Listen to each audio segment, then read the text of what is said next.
Anime fans அனைவருக்கும் வணக்கம். So இன்னைக்கு வந்து பார்த்தீங்கன்னா த்ரோன் ஆஃப் சீல் அப்படின்னு சொல்லிட்டு ஒரு அனிமே தான் ஸ்டார்ட் பண்ண போகிறோம். இந்த அனிமே பற்றி சொல்லணும்னா இன்னைக்கு இந்த நருட்டோ புருட்டோ பற்றி எந்த அளவுக்கு பேசிக்கிட்டு இருக்காங்களோ ஃபியூச்சரில் கண்டிப்பாக அந்த அளவுக்கு பேசப்படக்கூடிய ஒரு அனிமே தான் இது. நான் 2010 பார்த்தேங்க நருட்டோ. அன்னைக்கு எத்தனை பேர் எனக்கு கிண்டல் பண்ணா தெரியுமா?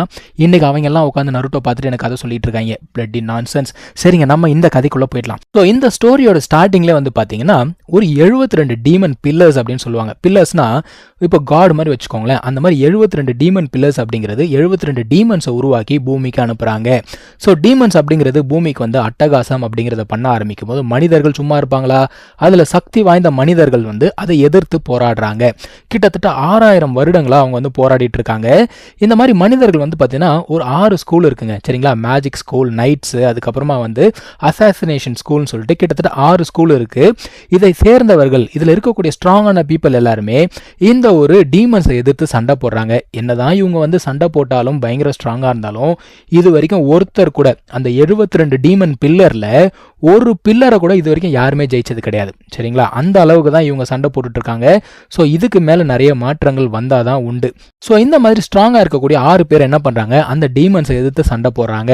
அந்த டைமில் கிட்டத்தட்ட டீமன்ஸை நம்ம தோக்கடிக்கலாம் அப்படின்னு பார்க்கும்பொழுது, தோக்கடிக்கலாம் அப்படின்னா டீமன் பில்லரெல்லாம் அழிக்கல, வந்திருக்க டீமன்ஸை தோக்கடிக்க போகிறாங்க. அப்போ அங்கே ஒருத்தன் வரான். யார் தெரியுமா? அந்த 72 டீமன்ஸுக்கும் ஒரு தலைவன் இருப்பான்ல, அவன் அந்த இடத்துக்கு வரான். வந்த உடனே இந்த 6 பேருமே பயங்கரமாக பயப்படுறாங்க. ஏன்னா அவனுடைய பவர் அந்த மாதிரி இருக்கு. அதுக்காக நம்ம ஆளுங்க உயிருக்கு பயந்தவங்கலாம் கிடையாதுங்க. உயிரே போனாலும் பரவாயில்லன்னு சொல்லிட்டு எதிர்த்து சண்டை போடுறாங்க.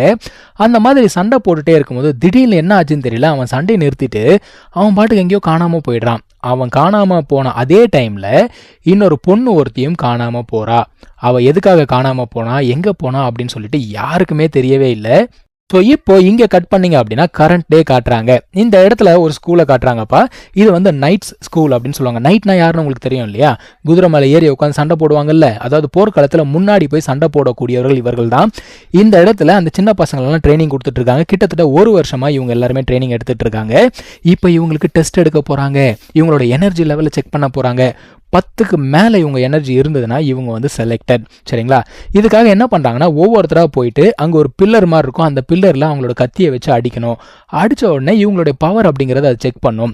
ஃபஸ்ட்டு போயிட்டு ஒருத்தன் செக் பண்ணுறான். அவனுக்கு வந்து பார்த்தீங்கன்னா சோல் பவர் 11 இருக்குது.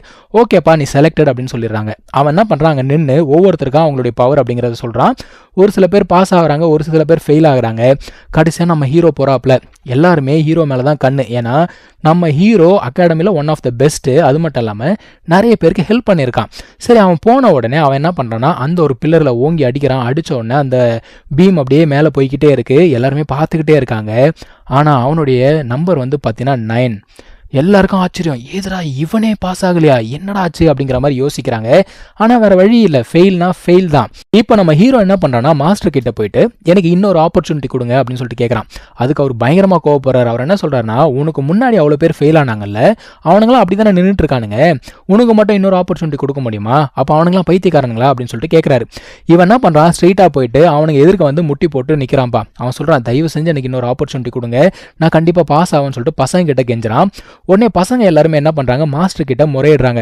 தயவு செஞ்சு அவனுக்கு ஒரு ஆப்பர்ச்சுனிட்டி கொடுங்க, அவன் வந்து எங்களுக்குலாம் நிறைய ஹெல்ப் பண்ணியிருக்கான், மேபி எங்களுக்கு ஹெல்ப் பண்ணதுனால தான் அவன் வந்து பாஸ் ஆகலையா என்னன்றது எங்களுக்கு தெரியல, அவனுக்கு நிறைய திறமை இருக்குது, அவனை வந்து ஹெல்ப் பண்ணுங்கன்னு சொல்லிட்டு எல்லாருமே கேட்டோன்னே மாஸ்டர் சொல்கிறாரு, பரவாயில்ல, எல்லாருமே வந்து ஒத்துமையாக கேட்குறீங்க, அதுக்காக நான் ஒரு ஆப்பர்ச்சுனிட்டி தரேன். நீ என்ன பண்ணுற? ஃபர்ஸ்ட் ஒருத்த பாஸ் ஆனா இல்லையா, அவங்ககிட்ட நீ சண்டை போடுற, நீ மட்டும் அந்த சண்டையில் ஜெயிச்சிட்டேன்னா நான் வந்து உனக்கு ஆப்பர்ச்சுனிட்டி கொடுக்குறேன் அப்படின்னு சொல்லிட்டு மாஸ்டர் சொல்கிறாரு. ஓகே அப்படின்னு சொல்லிட்டு சண்டை போடுறாங்க 2 பேருமே. அந்த பையன் வந்து பார்த்தீங்கன்னா கொஞ்சம் ஸ்ட்ராங்காகவே இருக்கான். நம்ம ஹீரோவை விட கொஞ்சம் ஸ்ட்ராங்காகவே இருக்கான். ஆனால் ஹீரோ கிட்ட ஒரு நல்ல விஷயம் என்னென்னா அவன் எல்லாத்தையுமே அப்சர்வ் பண்ணுவான். அந்த பையன் எப்படி சண்டை போடுறான், அவனோட டெக்னிக் மட்டும் எப்படி பவர்ஃபுல்லாக இருக்குன்னு சொல்லிட்டு அப்சர்வ் பண்ணிகிட்டே இருக்கான். ஓகே, அவன் வந்து அவனுடைய கால்களையும் அவனுடைய ஹிப்பையும் அதிகமாக யூஸ் பண்ணுறான். ஸோ நம்மளும் அதே மாதிரி யூஸ் பண்ணலான்னு சொல்லிட்டு அதே மாதிரி அவனை யூஸ் பண்ணுறான். ஸோ இப்போ நம்ம ஹீரோ வந்து பார்த்தீங்கன்னா கொஞ்சம் கொஞ்சமாக திரும்ப அடிக்க ஆரம்பிக்கிறான். ஒரு வழியாக அந்த பையனை டிஃபீட் பண்ணிடுறான்ப்பா. கடைசியாக அந்த கத்தியை கொண்டு போய் வேகமாக அந்த பில்லரில் அடித்த உடனே அப்படியே மேலே போகுது அந்த பீமு. இப்போ வந்து பார்த்தீங்கன்னா 11 அப்படின்னு காட்டுது. ஒரு வழியாக பாஸ் ஆகிட்டான்ப்பா. ஸோ இங்கே கட் பண்ணிங்கன்னா இன்னொரு சைடில் வந்து ஒரு பொண்ணு அவன் வந்து எங்கேயோ ஓடிக்கிட்டு இருக்கா. அவளை துரத்திக்கிட்டு நிறைய பீஸ்ட் அப்படிங்கிறது அவளை துரத்திக்கிட்டே வருது. அந்த பீஸ்ட் எல்லாமே உல்ஃப் மாதிரி இருக்குது. என்ன விஷயம்னா இந்த பொண்ணால் வந்து பேச முடியாது, ஆனால் இவளும் வந்து பயங்கர பவர்ஃபுல்லாக தான் இருக்கா. அதில் ஒரு பீஸ்ட் என்ன பண்ணுது, அவளோட காலில் வந்து புறாண்டி விட்டுச்சு போல இருக்குது. அது பாய்சன் போல தெரியுது. இவன் முடிஞ்ச வரைக்கும் எஸ்கேப் ஆகணும்னு சொல்லிட்டு ஓடிக்கிட்டே இருக்கா. அந்த பீஸ்ட் எதுவுமே அவளை விடுற மாதிரியே தெரியல. பயங்கரமாக அவளை வந்து துரத்திக்கிட்டே இருக்குது. சாகடிக்க பிளான் பண்ணுதா இல்லை அவளை கடத்திட்டு போக பிளான் பண்ணுதா என்னங்கிறது சுத்தமாக தெரியலை. இதே சமயத்தில் இங்கே இவனுங்க டெஸ்ட்டை முடிச்சாங்கல்ல, முடிச்சுட்டு வீட்டுக்கு கிளம்பலான்னு சொல்லிட்டு கிளம்பிக்கிட்டு இருக்காங்க. அப்போ அந்த மாஸ்டர் வந்து அந்த பையன் கிட்ட பேசிக்கிட்டு இருக்காரு. அவன் கையில் அந்த டானிக் எல்லாம் கொடுக்குறாரு. டே உன்னோட திறமை வந்து ரொம்ப நல்லா இருக்கு, இன்னைக்கு நான் பார்த்ததுலேயே one of the best fight உன்னோட இது அப்படின்னு சொல்லிட்டு இருக்காரு. அப்போ இவனும் அவனோட ஃப்ரெண்டும் சேர்ந்து கிளம்புறாங்க. அந்த ஃப்ரெண்ட் என்ன தெரியுமா சொல்கிறான், இந்தாடா என்னோட டானிக்கை நீ வச்சுக்கோ அப்படின்னு சொல்கிறான். ஏன்டா அப்படின்னா உங்கள் அம்மாவுக்கு நீ கொடுக்குற இல்லையா, இதை எடுத்துகிட்டு போய் கொடு அப்படின்னு சொல்கிறான். ஆனால் நம்மால் என்ன சொல்கிறாப்புல, இல்லை வேண்டாம், நீயும் ஸ்ட்ராங் ஆகணும், அதனால் நீ வச்சுக்கோ, என்னோடைய நான் எங்கள் அம்மாவுக்கு கொடுத்துக்கிறேன்னு சொல்லிட்டு அவன் ஓடி போகிறான். அப்போ அவன் ஃப்ரெண்டு சொல்கிறான், டே காட்டுக்குள்ளே ஏதோ மிருகம் இருக்கான்டா, ஜாக்கிரதையாக போடா அப்படிங்கிறான். இவன் காட்டுக்குள்ளே நடந்து போய்கிட்டே இருக்கான். திடீர்னு ஏதோ சத்தம் கேட்குது. நம்மால் தான் இப்போ தான் பாஸ் ஆகிருக்கார்ல, பயங்கர வீரம் வேற, என்னது இது அப்படின்னு சொல்லிட்டு கத்தி எடுத்துகிட்டு அப்படியே விலைக்கு பார்க்குறாரு. பார்த்தா அந்த பொண்ணு கீழே விழுந்து கிடக்கு. இவன் உடனே கிட்ட போயிட்டு என்னாச்சு உனக்கு அப்படின்னு பார்க்குறான். அந்த பொண்ணு உடனே என்ன பண்ணுறான்னா கத்தி எடுத்து இவன் கழுத்தில் வைக்கிறாப்பா. ஸோ இதோட வந்து இந்த ஒரு எபிசோட் அப்படிங்கிறத முடிக்கிறாங்க. இப்போ அடுத்த எபிசோடில் அந்த பொண்ணுக்கு என்னதான் ஆச்சு, அந்த உல்ஃப் கிட்ட இருந்து நம்ம ஹீரோ அந்த பொண்ணை காப்பாற்றினானா இல்லையா அப்படிங்கிறதெல்லாம் பார்க்கலாம். So thank you so much for வாட்சிங். Take care. பை.